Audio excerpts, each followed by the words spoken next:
Eccoci qui, buonasera a tutti gli amici di Officina Mediterranea e benvenuti alla nostra piattaforma di Alma Culturas dedicata ai libri e agli autori. Abbiamo qui con noi Franco Casadidio a presentarci il suo ultimo romanzo. Buonasera, buonasera a tutti. Buonasera Franco, ecco questo è il romanzo, Nemmeno la guerra, di cui parleremo dopo la sigla. Intanto voglio ricordare del nostro, cioè il nostro, dell'associazione, vabbè, io da socia mi sento parte integrante, a parte che sono anche nella giuria, nella sezione narrativa e racconti. Il nostro festival La magia del Natale, quest'anno alla seconda edizione ricchissimo di sezioni, potete leggere ecco, dalla locandina in sovraimpressione, c'è la poesia, fiabe, favole, racconti, narrative, saggi, pittura, scultura, artigianato artistico, canzoni, musica, cortometraggi, fotografia, teatro, fumetti, quindi ce n'è per tutti. Quindi vi invito a partecipare perché oltretutto la premiazione, il festival di 3 giorni si svolgerà in una splendida location che è Matera. E adesso direi di passare insomma alla nostra intervista e manderei la sigla.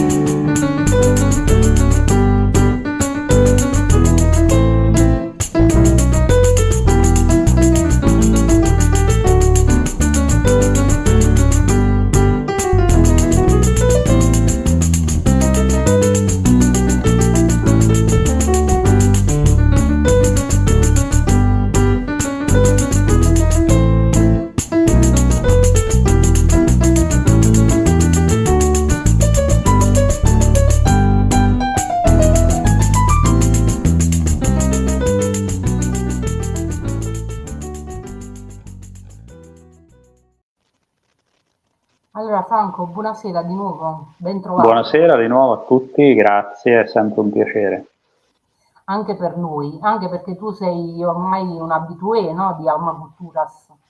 Beh Poi sì, ricordiamo che sei anche socio di Officina Mediterranea per la regione Umbria. assolutamente sì, come dicevamo prima, oramai è una presenza, spero, piacevole per gli ascoltatori, per chi ci guarda, per me sicuramente lo è. Ah, questo è l'importante, che tu hai piacere di stare con noi, poi vedrai che insomma te ne accorgerai anche dai commenti che insomma il nostro pubblico è abbastanza curioso. Allora, siamo qui a presentare il tuo ultimo romanzo in ordine cronologico e già dal titolo si capisce che è un bel pezzo di storia, Nemmeno la guerra. Ecco la copertina. Eh, Però è un romanzo storico, però insomma ha tanto di sociale per me questo romanzo. Beh Vabbè, sì, come romanzi storici. è un romanzo storico come tutti gli altri che lo hanno preceduto, perché la storia è una mia grande passione, quindi mi piace molto leggere, studiare, conoscere la storia e anche scrivere di storia. Però all'interno di un romanzo storico c'è bisogno che ci sia poi una storia ancora più forte, più profonda. In questo caso è la storia di due ragazzi che si trovano a vivere quello che è il dramma, la tragedia della prima guerra mondiale. E quindi la loro storia, la storia di questi due protagonisti, di Francesco e Felice, accompagna il lettore in quella che poi è la storia più grande, che appunto è quella della Grande Guerra. Ma sei un appassionato di questo periodo storico specificamente? Allora, in realtà a me piace un po' tutta la storia, ci sono dei periodi che amo di più e altri che mi interessano relativamente meno.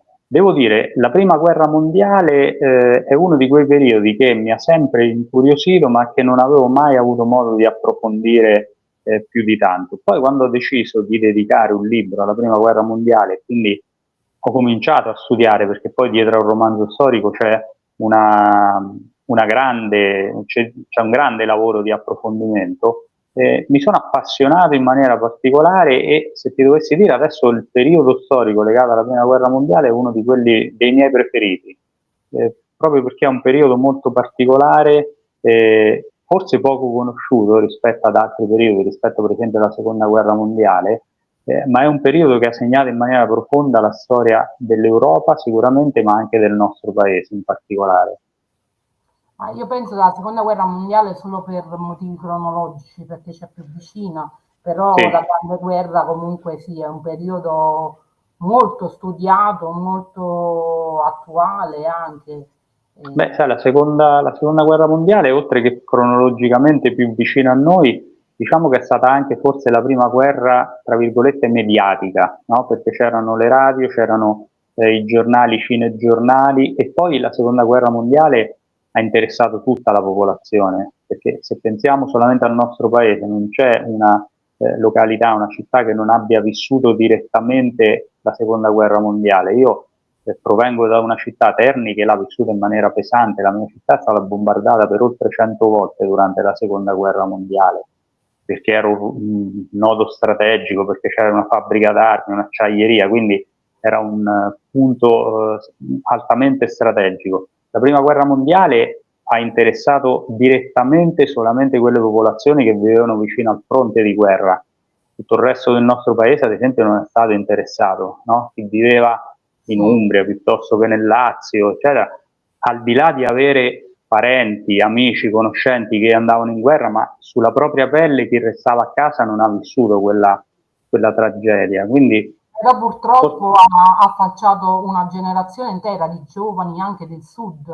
assolutamente, Eh, assolutamente sì, soprattutto, ecco, come dicevi L'hanno tu, chiamata la grande guerra perché era la prima guerra che metteva in gioco tante forze politiche. beh, è stata la prima guerra moderna, potremmo dire, una guerra che ha cambiato il modo di combattere, che ha cambiato quelle che erano le conoscenze tecniche e militari che c'erano state fino a quell'epoca. Pensate solamente a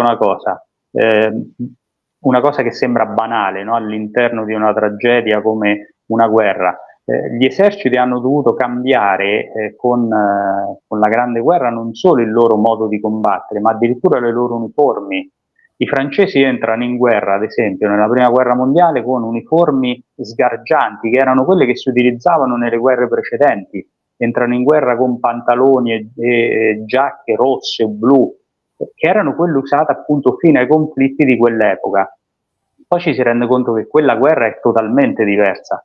Immaginate centinaia, migliaia di soldati che entrano in guerra e attraversano città, campi, strade con delle divise, con delle uniformi così sgargianti. Erano dei bersagli facilissimi, no? Per i cecchini degli altri eserciti. Quindi sono costretti a cambiare divisa e a utilizzare per la prima volta quelle divise che poi conosciamo ora anche noi, diciamo più mimetiche, no? Che ti permettono di mimetizzarti meglio. Questo è solamente un piccolo esempio di quello che ha significato la Grande Guerra. Poi, come dicevi tu, una tragedia enorme soprattutto per i giovani e soprattutto per i giovani del sud, questo sì.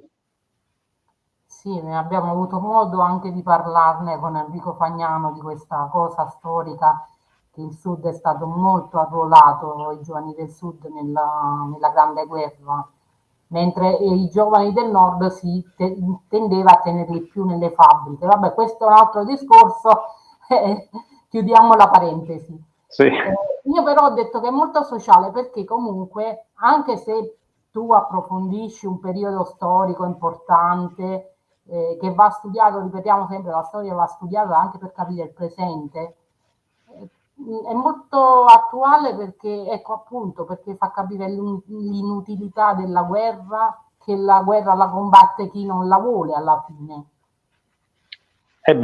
Io direi che in questi giorni purtroppo è maledettamente attuale, perché se pensiamo a quello che ha detto ieri il nostro Presidente della Repubblica, In paragone con questo siamo su un crinale come nel 1914.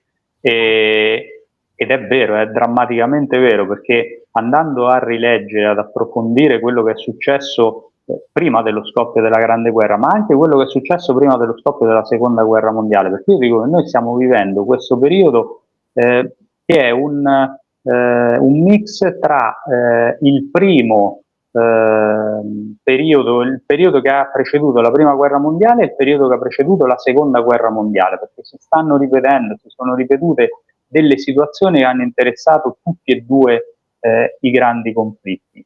E quello che ha detto ieri appunto il presidente Mattarella a me personalmente ha colpito molto, ha sconvolto molto, perché se una persona eccezionale, lasciatemelo dire, come il presidente Mattarella, di grande cultura, di grande saggezza, arriva a dire attenzione, perché siamo su un crinale simile a quello del 1914, secondo me la situazione è veramente difficile.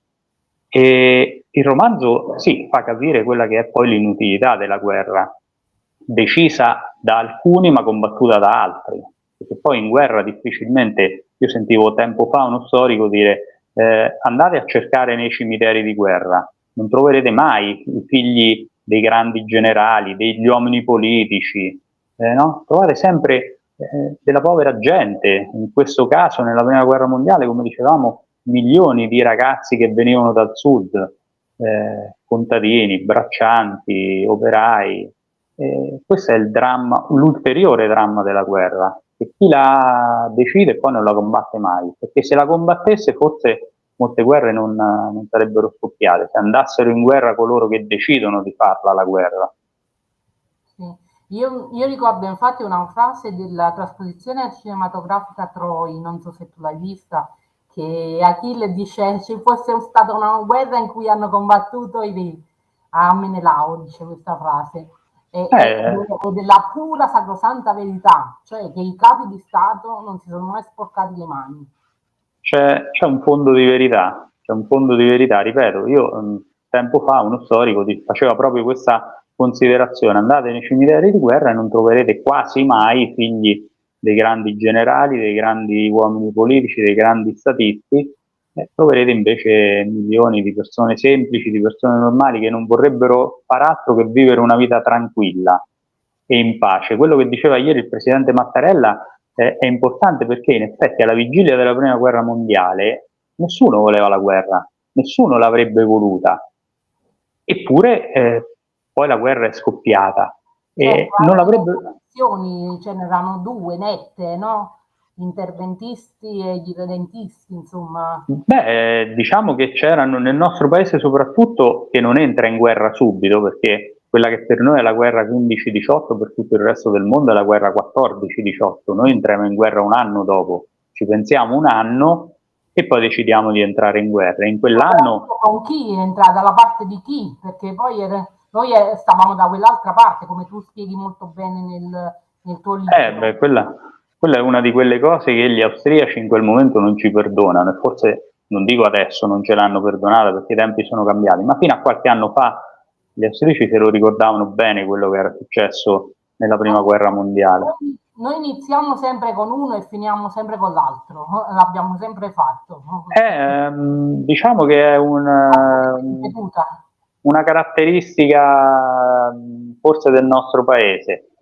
Non che sarebbe stato giusto fare la guerra con uno o con l'altro, la guerra è sbagliata da qualsiasi parte la si combatta. No? Quando si arriva alla guerra, secondo me è già una sconfitta per tutti quelli che entrano in guerra e che fanno la guerra, perché significa che tutte le altre cose hanno fallito e si ricorre alle armi.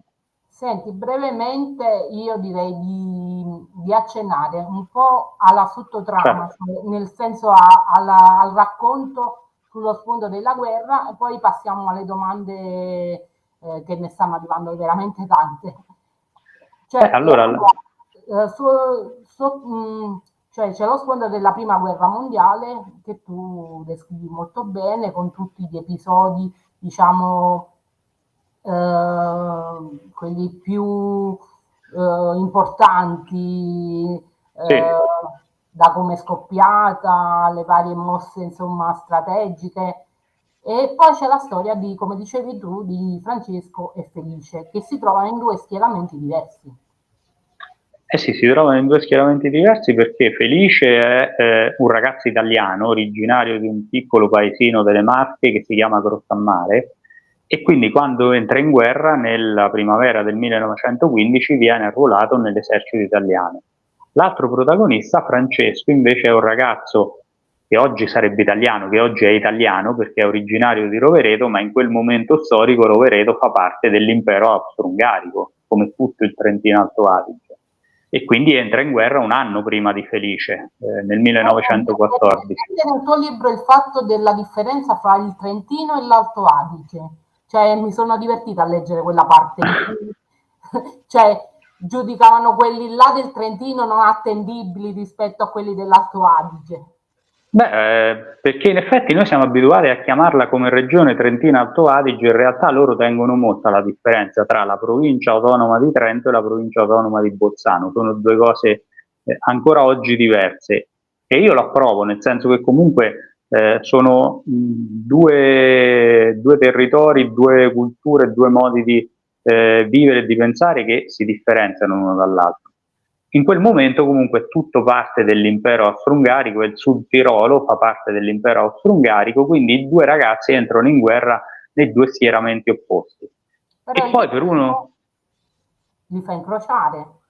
il destino li fa incrociare, perché il destino a volte si diverte a fare degli scherzi impossibili, quindi i due incrociano le loro esistenze durante tra l'altro una battaglia storica che è realmente accaduta, che è quella che è passata alla storia come la spedizione punitiva, la Strafexpedition, proprio perché gli austriaci se l'erano legato al dito quel tradimento degli italiani, no? E quindi ce la volevano far pagare, il fatto di averli abbandonati, eravamo i loro alleati e poi entriamo in guerra un anno dopo contro di loro.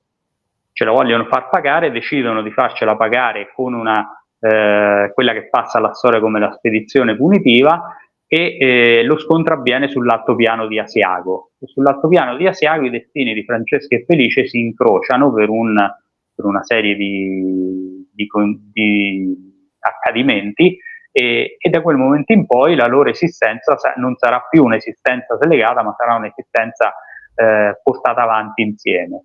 E lì poi nasce appunto la storia che sta alla base del romanzo, che è quella dei due protagonisti. Nasce in quel momento e va avanti. Non entriamo troppo perché dobbiamo appunto incentivare alla lettura di Non questo raccontiamo più di questo. molto ricco,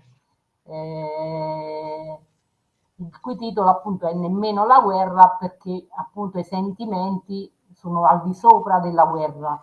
Però il finale a me mi ha intristito molto perché ci ho visto un sottotitolo, nemmeno la guerra, ma puntini puntini, non lo dico, limite, però certe altre cose possono, questo ed altro. Beh, allora guarda, senza spoilerare il finale ovviamente, però diciamo che il romanzo io ho cercato di renderlo il più realistico possibile, e nella vita purtroppo non sempre le cose vanno bene, no? Non sempre le cose hanno un lieto fine. Ci sono situazioni anche difficili da affrontare, Francesca e Felice ne troveranno tante di situazioni difficili da affrontare, così come però ci sono dei momenti tra virgolette allegri, no? Perché più leggeri all'interno di una tragedia come quella che stanno vivendo riescono comunque ad avere dei momenti di evasione, non dico di allegria, però diciamo che riescono a staccarli da quella situazione così difficile. Il loro sentimento, diciamo. Sì, a vivere i sentimenti come se fossero ragazzi calati all'interno di una società normale e di una situazione normale, cosa che invece non è. Però ecco, come nella vita si alternano momenti più positivi e momenti purtroppo meno positivi.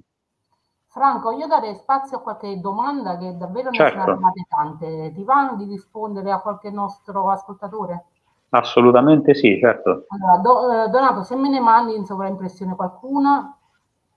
Allora, Donato proprio vuole sapere come nasce l'idea di scrivere Nemmeno la guerra.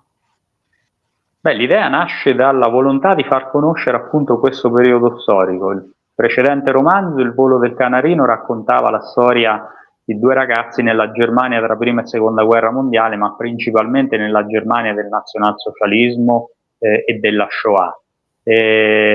Avevo già raccontato un altro periodo storico che era quello del terrorismo degli anni '80, mi piaceva raccontare il periodo storico legato alla prima guerra mondiale e la spinta, l'input è nato proprio da questa volontà, raccontare la prima guerra mondiale in una maniera diversa, attraverso gli occhi di due ragazzi che la combattono. Ok, invece Jenny Astolfi ci chiede, ci racconti il momento in cui hai capito che questa storia doveva diventare un romanzo? L'ho capito quando ho iniziato ad appassionarmi alla prima guerra mondiale, perché la prima guerra mondiale, come dicevo, oltre ad essere poco conosciuta, è anche ricca di episodi particolari su cui si potrebbero costruire decine di romanzi. Però non mi andava di costruire un romanzo su qualcosa, su una storia già conosciuta, che fosse stata già raccontata, e quindi ho cercato di creare una storia diversa dal solito, ecco, senza approfondire, senza andare troppo a raccontare i dettagli del romanzo, però mi andava di raccontare una storia diversa che facesse parte però di quella grande storia con la S maiuscola che è stata la prima guerra mondiale. Infatti Alessandro Mancini anche richiede cosa rappresenta per te la prima guerra mondiale. Diciamo che un po' hai risposto a questa cosa, un periodo storico da studiare, da riprendere. Sì, beh, poi Alessandro dice parlo molto nei miei romanzi della memoria, no? Sotto vari aspetti e vari punti di vista, ma io credo fermamente che la memoria debba accompagnarci, perché evitare il ripetersi di certe cose lo possiamo fare solo se abbiamo memoria di quello che è già successo. Ecco. Ritorno al discorso del Presidente Purtroppo della a volte Repubblica. abbiamo memoria lo stesso, però Diciamo che la memoria anzi, l'abbiamo, però la ogni tanto memoria la... ci cattivisce a volte, non so se Eh, a buon intenditore poche parole, la memoria a volte ci incattivisce. Diciamo che ce ne dimentichiamo troppo spesso, facciamo finta di non ricordarcene di Però quello che... gli abusi subiti incattiviscono. Invece di farne Eh, tesoro, in senso, penso che tu abbia colto il mio discorso. Assolutamente sì.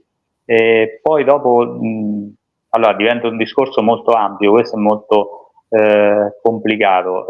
Diciamo che a livello politico sì, c'è questa tendenza a dimenticare quello che è successo, addirittura a utilizzare la memoria in maniera sbagliata, distorcendola o piegandola ai fini della politica. Tra le persone, tra virgolette, normali, io credo che tutto questo avvenga in misura minore. Il problema è che, come dicevamo prima, poi le guerre non le decidono le persone comuni, le decidono altri che poi non le combattono, ma il fatto di deciderle poi costa la vita a migliaia e migliaia, se non milioni di persone. E questo è il grosso problema che ci troviamo ad affrontare. Senti Franco, c'è Dario Genovese che ti chiede una cosa, diciamo che volevo sapere un poco pure io. Quanto c'è di reale, quanto di romanzato nella vicenda di Francesco e Felice? Cioè io, la mia domanda sarebbe stata quanto c'è di esperienza diretta o indiretta della storia di questi due ragazzi? Allora, la base del romanzo, quindi la parte storica, è tutta assolutamente reale, i riferimenti alle battaglie, ai personaggi storici, si parla di capi di Stato, generali, sono assolutamente reali e storici. La vicenda di Francesca e Felice è una vicenda frutto della mia fantasia, che però in parte si riscontra anche in quello che è avvenuto durante la Prima Guerra Mondiale, perché Non senza... ti sei rifatto a qualche persona che conosci, qualche personaggio? No, Cioè, no, è proprio assolutamente no, assolutamente no, è frutto assolutamente di fantasia la vicenda di Francesca e Felice, anche se prende spunto da avvenimenti che sono accaduti, nel senso che si parla di Francesca e Felice che si incontrano per la prima volta dopo questa grande battaglia sull'altopiano di Asiago, pur appartenendo ad eserciti diversi, e la realtà storica è che dopo quella battaglia, dopo lo sfacelo che derivò da quella battaglia, molti soldati, sia italiani che austriaci, si ritrovarono sbandati, si ritrovarono lontani dalle proprie compagnie, dai propri plotoni, dai propri reggimenti, e quindi si ritrovarono a volte a far parte involontariamente magari degli altri eserciti, no? Si ritrovarono nel mezzo delle truppe nemiche. La vicenda però di Francesca e Felice è una vicenda assolutamente frutto di fantasia. Ok. Senti, Tiziana Gentile ci chiede se ti ha procurato qualche blocco emotivo parlare di queste atrocità della guerra, che tu, perché ricordiamo che tu al lettore non risparmi niente, tu descrivi tutto, gli orrori della trincea, insomma i disagi, le perdite di vita, le ferite, cioè racconti tutto, insomma cerchi di dare delle fotografie abbastanza, ecco, come hai detto prima, diciamo fedeli a quello che...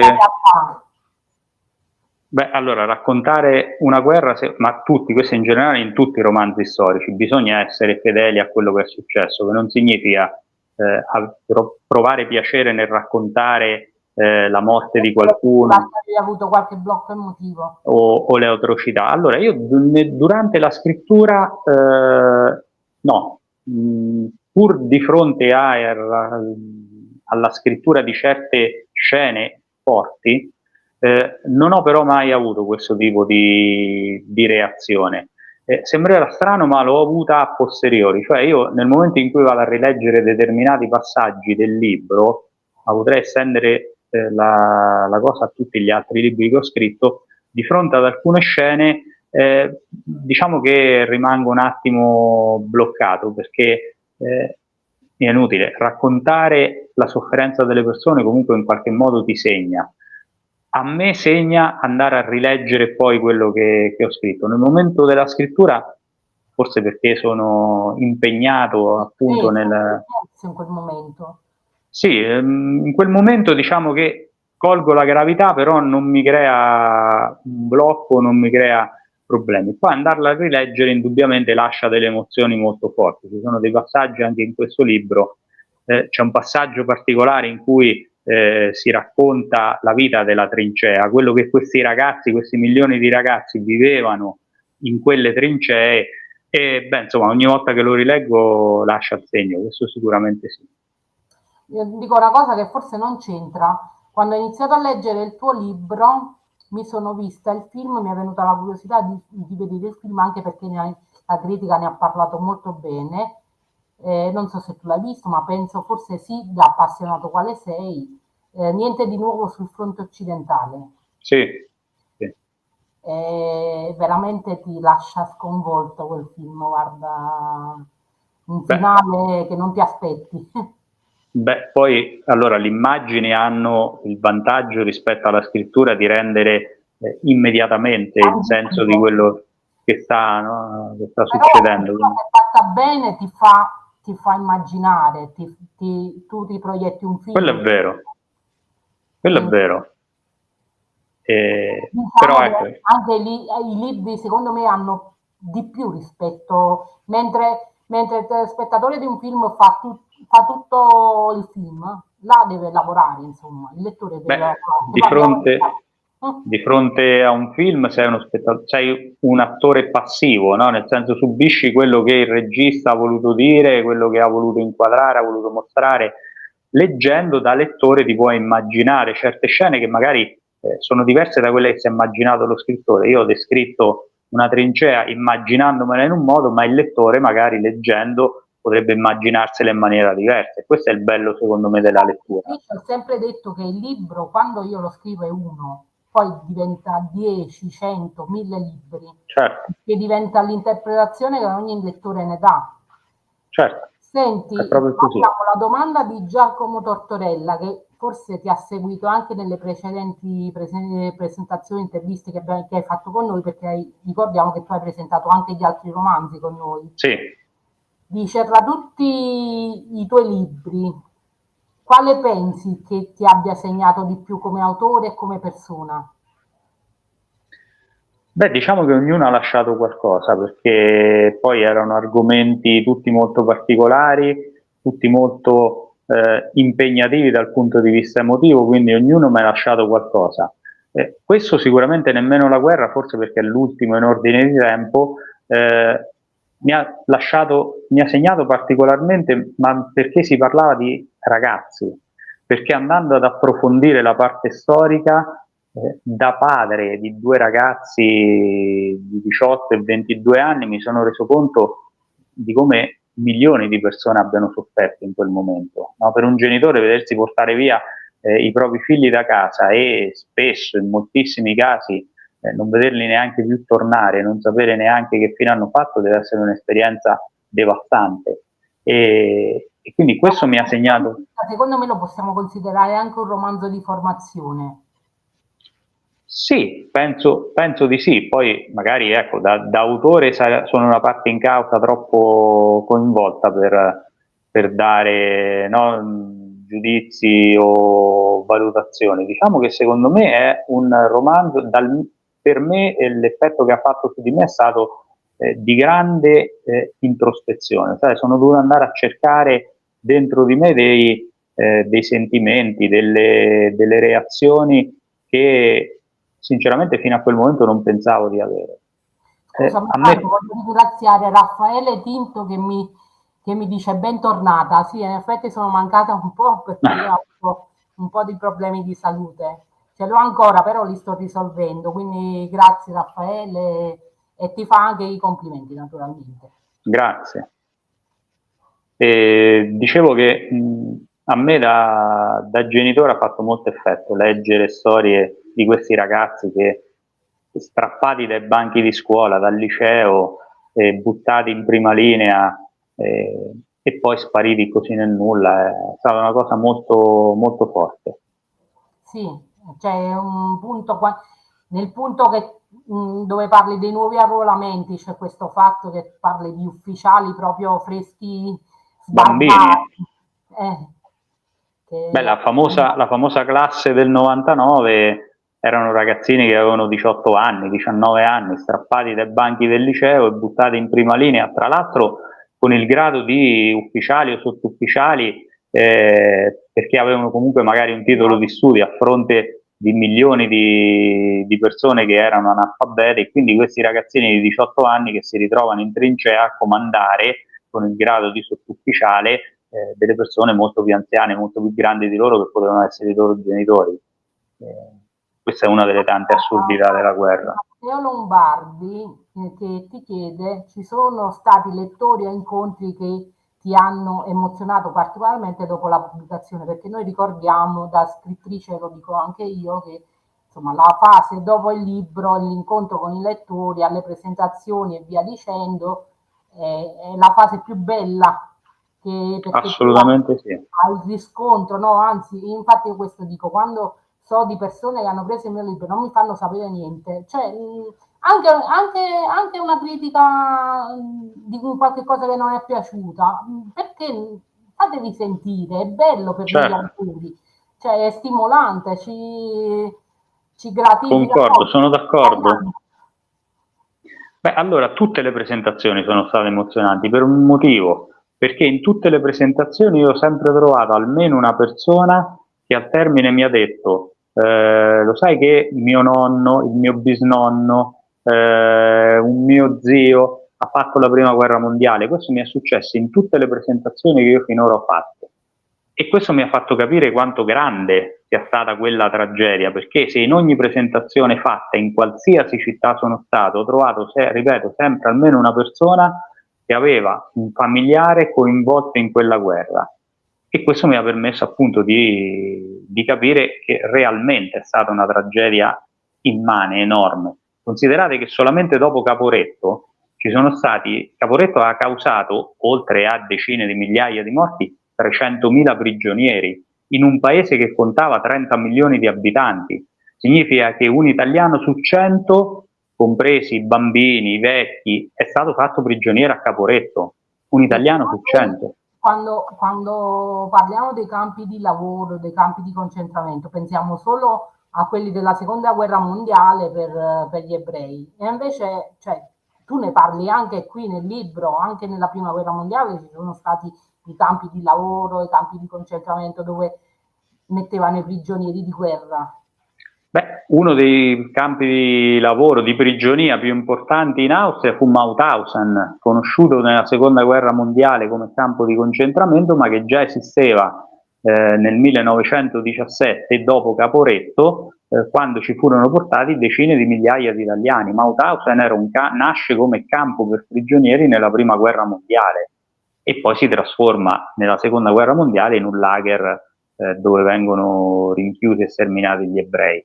E si viveva in condizioni disastrose perché l'Austria era un paese considerato che stava morendo di fame nel 17. In Austria non c'era più cibo per nessuno, per i civili, per i soldati che erano al fronte. Immaginatevi se ci poteva essere del cibo per i prigionieri di guerra, no? Nessuno voleva far morire prigionieri di guerra. Nessuno è vincitore delle parti schierate. Come? Scusami, no? Quando si fa una guerra, nessuno è vincitore degli schieramenti, diciamo. No, io ti dicevo prima, quando si arriva alla guerra hanno già perso tutti, perché la guerra è la sconfitta di tutto quello che ci poteva essere prima, della diplomazia, degli accordi, del buonsenso, mi vorrebbe da dire, no? Quindi quando si arriva alla guerra hanno perso tutti, hanno già perso tutti. E in quel caso la vita dei prigionieri italiani fu veramente disastrosa. Molti morirono, molti che riuscirono a salvarsi, ad esempio dopo Caporetto, furono presi prigionieri, morirono nei campi di prigionia, morirono di fame o di tifo o di spagnola. Certo, perché non dimentichiamo, mi sembra che tu ne accenni anche a questa, all'influenza che correva. Sì, sì, sì, perché nei No, campi... all'epoca diciamo che non si fece tanto caso alla spagnola proprio perché si moriva per la guerra e quindi passò un poco sotto. Beh, sì, inizialmente sì, perché l'epidemia inizia quando ancora è in corso la guerra. E poi, sai, c'erano tantissime malattie purtroppo, come dicevo, molti muoiono di tifo nei campi di prigionia. Le condizioni igieniche erano pessime, quindi si moriva purtroppo a causa di molte patologie. Quindi inizialmente la spagnola passa, diciamo, in secondo piano, non viene così valutata come causa di morte e poi dopo però ci si rende conto che invece è un'epidemia, è una pandemia di dimensioni enormi, spaventose. Senti, c'è una domanda di Concetta Romano che vuole sapere in una frase condensato il messaggio principale di Nemmeno la guerra. Io direi che una frase che può rappresentare il libro è che nemmeno la guerra, nonostante tutto quello che abbiamo raccontato, però nemmeno la guerra riesce a fermare i sentimenti e questo penso sia un messaggio che ci può dare qualche speranza. È difficile, perché C'era qualcuno che chiedeva, è ancora attuale questo messaggio? io mi auguro di sì, perché sennò sarebbe veramente tragico se non fosse più attuale, soprattutto nelle condizioni che stiamo vivendo in questi ultimi tempi. È difficile immaginarlo, però Come tu hai detto, a volte è attuale per i piccoli, non per i grandi. I grandi sembrano purtroppo è dimenticati. così, però i piccoli hanno il vantaggio di essere in molti, siamo in molti e forse magari se non perdiamo la speranza riusciamo a cambiare qualcosa. Se non altro la speranza ci deve rimanere perché altrimenti è veramente difficile se perdiamo anche quella.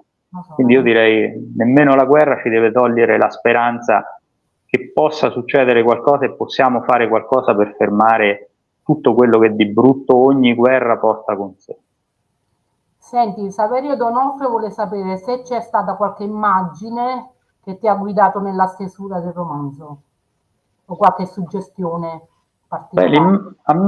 l'immagine che mi ha molto colpito, delle immagini che mi hanno molto colpito sono state quelle che si possono trovare in rete della ritirata di Caporetto, non dei militari, non tanto dei militari ma dei civili, i civili che scappano, i civili del Veneto, del Friuli, che scappano di fronte all'avanzata degli austro-tedeschi, perché naturalmente non rimangono lì a aspettare gli invasori che arrivano a casa loro. E c'erano persone delle più umili condizioni, c'erano mamme con i bambini in braccio, vecchi che non riuscivano neanche a camminare, tutte queste migliaia, milioni di persone, perché saranno circa 1 milione i profughi che scappano e portandosi via quelle poche cose che avevano, perché poi parliamo di gente poverissima, quindi si portavano via quei poveri, quelle poveri suppellettili che avevano in casa, e quella è un'immagine che mi ha sempre colpito molto, perché appunto fa vedere che la guerra viene vissuta in maniera tragica, soprattutto poi dai più deboli.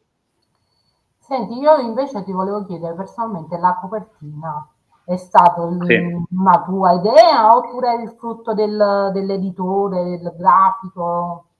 Allora, io devo fare i complimenti all'editore, perché io non so se scrivo bene, questo lo diranno i lettori che leggono il libro. Sicuramente non ho nessun tipo di velleità dal punto di vista artistico del disegno, della pittura, perché sono assolutamente negato da quel punto Ah, di vabbè, vista. nemmeno io, però a volte ho dato delle idee su come impostare la copertina. Poi è Allora, logico, l'idea ci hanno... no, l'idea è venuta dall'editore, l'idea è venuta dall'editrice, anzi parliamo della titolare della casa editrice Dragon Edizioni, che l'ha realizzata poi in prima persona, perché a differenza mia è bravissima nel Sì. disegno, e quindi ha lanciato questa idea: perché non intrecciamo le bandiere dei due stati quasi a formare un cuore, per far capire che sì, si parla di guerra, ma in realtà si parla anche d'amore. E a me come idea è piaciuta, e penso che graficamente sia una bella copertina.